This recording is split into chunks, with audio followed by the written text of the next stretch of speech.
क्या आपने कभी सोचा है कि स्मार्टफोन कंपनी दिन ब दिन स्मार्टफोन कैमराज में मेगापिक्सल ही क्यों बढ़ा रहे हैं? क्या आपने कभी सोचा है कि मेगापिक्सल बढ़ाने से आपको क्वालिटी अच्छी मिलेगी, ये आपको पक्का ही है? या आपने कभी सोचा है कि आईफोन 11 सीरीज जो अभी लॉन्च हुई उसमें भी आपको 12 मेगापिक्सल ही मिल रहा है, तो आईफोन अभी तक 12 मेगापिक्सल पर ही क्यों लॉन्च हो रहे हैं? या गूगल पिक्सल अभी तक 12 मेगापिक्सल पर ही क्यों टिका हुआ है? वहीं अगर हम बात करें रिसेंटली वन प्लस 8 जो प्रो जो लॉन्च हुआ है, तो उसमें भी आपको 48 मेगापिक्सल का स्मार्टफोन कैमरा मिल रहा है।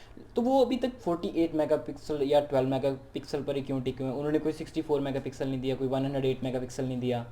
तो आज हम इसी के बारे में बात करेंगे और मैं आपको बताऊंगा कि डिसएडवांटेजेस क्या क्या मेगापिक्सल बढ़ाने से, या कंपनीज आपको कैसे कन्विंस कर रही हैं क्वांटिटीज़ बढ़ा के 64 मेगापिक्सल या 108 मेगापिक्सल, मतलब मेगापिक्सल बढ़ाने से क्यों फोकस कर रही हैं।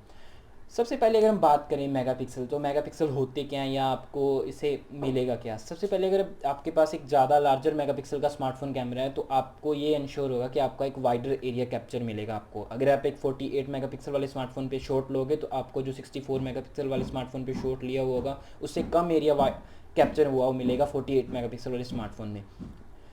मतलब मेगापिक्सल से सिर्फ वाइडर एरिया कैप्चर होगा, ये पक्का नहीं है कि आपको क्वालिटी भी अच्छी मिलेगी। हालांकि उसमें नॉइस बहुत ज़्यादा हो जाती है मेगापिक्सल बढ़ाने से, जो आपको लास्ट में वीडियो के क्लियर करूँगा।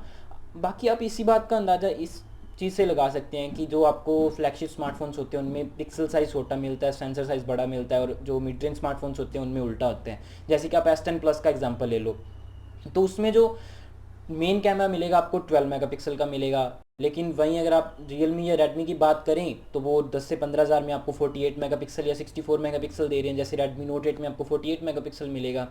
तो बात टिकी कहाँ पे हुई है? बात सारी टिकी हुई है सेंसर पे और अपर्चर साइज़ पे। जितना ज़्यादा अपर्चर साइज़ होगा उतना ज़्यादा आपको इमेज क्वालिटी अच्छी मिलेगी, और जितना ज़्यादा सेंसर अच्छा होगा उतनी ज़्यादा आपको इमेज प्रोसेसिंग अच्छी मिलेगी।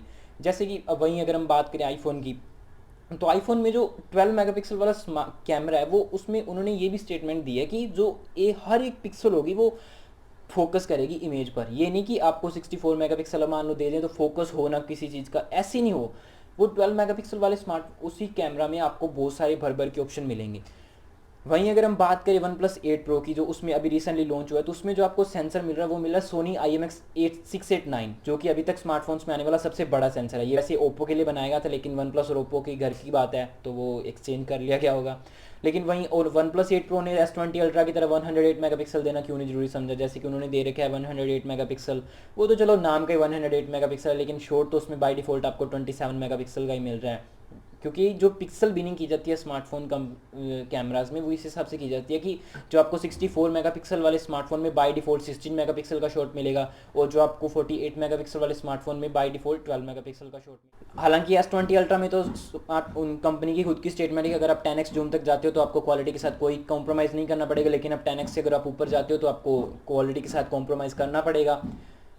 तो ये सारी बातें मिला के कंक्लूजन क्या निकलता है? कंक्लूजन यही निकलता है कि सेंसर साइज़ जो मैंने पहले बताया, मतलब अगर आपके स्मार्टफोन्स में 48 मेगापिक्सल या 64 मेगापिक्सल कैमरा मिल रहा है आपको, लेकिन सेंसर अच्छा नहीं है, सेंसर छोटा है, तो आपको जो कॉन्टीन्यूस शूटिंग होगी उसमें बहुत ज़्यादा दिक्कत आएगी। और जो आपकी मतलब मेगापिक्सल ज़्यादा है तो इसका मतलब हैवी लिफ्टिंग होगा कैमरा, तो इसका मतलब उसको प्रोसेसिंग करने में बहुत ज़्यादा टाइम लगेगा। मैं आपको दो शॉट दिखा रहा हूँ, एक रियलमी 64 मेगापिक्सल पर लिया गया और एक रेडमी नोट 8 प्रो पर लिया गया 64 मेगापिक्सल में, जो आपको फुल फ्रेम में बहुत अच्छे लग रहे हैं। लेकिन वहीं अगर मैं इनको जूम करके दिखाता हूँ, तो आप देखिए इनमें जो आपको नॉइस मिलेगी वो बहुत ज़्यादा मिल रही है। तो ये फुल फ्रेम ही अच्छे लग रहे हैं, लेकिन जो जूम करने के बाद में आपको कुछ भी नहीं मिला इसमें, मतलब नॉइस ही है बहुत ज़्यादा। लेकिन वहीं अगर हम DSLR की बात करें, मैं आपको दो DSLR के शॉट भी दिखा रहा हूँ, तो DSLR में जो अभी भी 12 मेगापिक्सल पर टिका हुआ है या 24 मेगापिक्सल का मेन सेंसर मिलेगा आपको, लेकिन आप उसके ये क्रॉप वाले शॉट देखिए जो इसके क्रॉप किए गए हैं फुल फ्रेम में और क्रॉप करे हुए फ्रेम में, दोनों में ही आपको अच्छे लग रहे हैं शॉट। क्योंकि ये सेंसर साइज पे बात डिपेंड करती है ना। कंपनी सिर्फ मेगापिक्सल पे ही क्यों फोकस कर रही हैं बढ़ाने में? क्योंकि ये सिर्फ कस्टमर को अट्रैक्ट करने का एक तरीका है कि जो आपके पास कस्टमर को ये बताना है कि जो तुम्हारे पास स्मार्टफोन है उससे हमने अपग्रेड कर लिया है, वो जो आपके पास 48 मेगापिक्सल है उससे हम 108 पर पहुंच गए, और आपके पास जो स्मार्टफोन है वो थोड़ा डाउनग्रेड, आप उस पर मूव ऑन करिए। मतलब सिर्फ कस्टमर को अट्रैक्ट करने के लिए ये कैमरा बढ़ाए जा रहे हैं कैमराज मेगापिक्सल। लेकिन हाँ, ये भी बात नहीं कि मेगापिक्सल बढ़ाने से मतलब सिर्फ मेगापिक्सल बढ़ा रहे हैं और कुछ भी परफॉर्मेंस में नहीं मिल रहा। हाँ, थोड़ा बहुत आपको परफॉर्मेंस में इधर उधर का थोड़ा बहुत डिफरेंस मिलेगा, लेकिन वही जो मैंने बात की S20 अल्ट्रा की, तो 108 मेगापिक्सल में आपको बाय डिफॉल्ट 27 मेगापिक्सल का शॉट मिल ही रहा है। तो वहीं ये सारी बातें टिकी तो सारी सेंसर पे ही हुई है ना। तो सिर्फ अट्रैक्शन बनाने के लिए स्मार्टफोन कंपनीज मेगापिक्सल बढ़ा रहे हैं। अब आप मुझे बताइए कि आपके पास जो स्मार्टफोन है उसमें कौन सा कैमरा है और आप अपने स्मार्टफोन से की परफॉर्मेंस से खुश हैं या नहीं हैं। अगर वीडियो पसंद आई हो तो ज़रूर लाइक करिएगा और चैनल को ज़रूर सब्सक्राइब करिएगा। Thank you.